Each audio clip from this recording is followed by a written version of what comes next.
Bom, deixa eu te contar agora que o Brasil deve receber até terça-feira um carregamento com 15 milhões de máscaras de proteção importadas da China. O governo teve de montar uma operação especial para impedir que elas ficassem, não, Thalita, retidas em outros países, como os Estados Unidos, por exemplo. O que é um grande desafio, né, Edu? Já que os estoques públicos estão praticamente zerados. Situação que coloca em risco a vida dos profissionais da área de saúde e também a dos pacientes. Na guerra contra o novo coronavírus, eles são soldados. Técnicos, enfermeiros, médicos e fisioterapeutas lidam diretamente com o inimigo invisível. Muitas vezes, sem as armas e os escudos adequados. A gente tem relatos aí de colegas lidando diretamente com casos de Covid positivo, tendo que usar sacos plásticos, né, por falta de avental impermeável. O Conselho Federal de Enfermagem já recebeu quase 23 mil denúncias de falta de equipamentos básicos de segurança para profissionais da saúde, como máscaras de proteção. Os estados de Minas Gerais e Rio de Janeiro lideram o ranking de reclamações. Mas o problema, segundo o Conselho, está espalhado pelo país. Ricardo é enfermeiro em Fortaleza, no Ceará. Diz que ele e os colegas convivem com a falta dos equipamentos de proteção individual, os EPIs. Muitos dos colegas tiveram que adquirir do seu bolso, né, materiais que são específicos, como máscara N95, que é a ideal para esse tipo de atendimento. Mesmo assim, Ricardo acabou afastado do trabalho por suspeita de contaminação. Assim como Ricardo, pelo menos 4 mil profissionais de enfermagem estão afastados do serviço em todo o Brasil. 552 deles com um diagnóstico de Covid-19 confirmado. 30 já morreram com a doença. Esta profissional pediu para não ser identificada. Ela trabalha nas UTIs de 2 hospitais de São Paulo. Conta que até recebe máscaras N95, mas que a ordem é reaproveitá-las. Antes da pandemia, ela era utilizada por no máximo 7 dias. Hoje, no hospital público, a orientação é para que a gente use essa máscara por até 30 dias. A recomendação dos fabricantes é que as máscaras N95 sejam descartadas após o primeiro uso. Entre os médicos, não existe um levantamento nacional sobre as baixas por infecção. O hematologista Paulo Palazzo, de 56 anos, está entre os mortos. A falta do profissional de saúde na linha de frente faz realmente com que o atendimento possa ser prejudicado. A Associação Médica Brasileira também recebeu mais de 3.300 denúncias em todo o país sobre falta de equipamentos de proteção individual. São Paulo, Rio de Janeiro e Minas Gerais concentram a maior parte das denúncias. Além da falta de equipamentos, o Ministério Público Estadual de São Paulo alertou para a falta de testes para o novo coronavírus. Segundo a Organização Mundial da Saúde, uma das chaves para controlar a pandemia é a testagem da população em massa. No Brasil, o estado de Santa Catarina começou a fazer isso. A capital, Florianópolis, recebeu o primeiro lote com cerca de 30 mil testes rápidos de coronavírus. O estado de São Paulo também recebeu, nesta semana, 1.300.000 testes de Covid-19 importados da Coreia do Sul, que serão destinados ao Instituto Butantan. Os testes estão armazenados aqui dentro, ao final desse corredor, numa câmara fria, que mantém a temperatura sempre abaixo de menos 20 graus Celsius.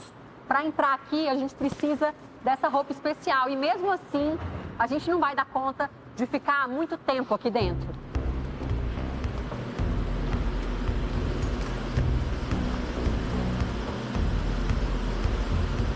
O investimento é de 148 milhões de reais.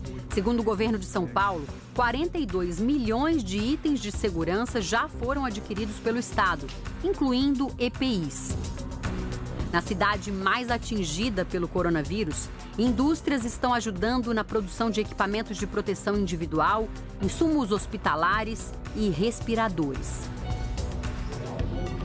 A sala de treinamentos desta montadora deu lugar a um polo de manutenção de ventiladores hospitalares, equipamentos que fazem às vezes do pulmão para pacientes entubados. O ventilador pulmonar, ele tem uma tecnologia embarcada bastante grande que assemelha também de certa forma com os veículos, né? Com a tecnologia embarcada no veículo. Então, isso faz com que eu tenha profissionais capacitados da empresa a mexer a cuidar desses fatores. Em todo o Brasil, pelo menos 3.600 ventiladores pulmonares estão parados, precisando de manutenção. A avaliação técnica é que cada respirador vai salvar até 10 vidas humanas. Então, essa iniciativa do Senai e da indústria brasileira vai ajudar que a rede hospitalar brasileira possa salvar até 50 mil vidas. O Instituto Mauá de Tecnologia também tem uma iniciativa para ajudar a aumentar a oferta de ventiladores hospitalares no Brasil. Pesquisadores desenvolveram um modelo 40 vezes mais barato que o convencional. O que a gente fez aqui custou em torno de R$500.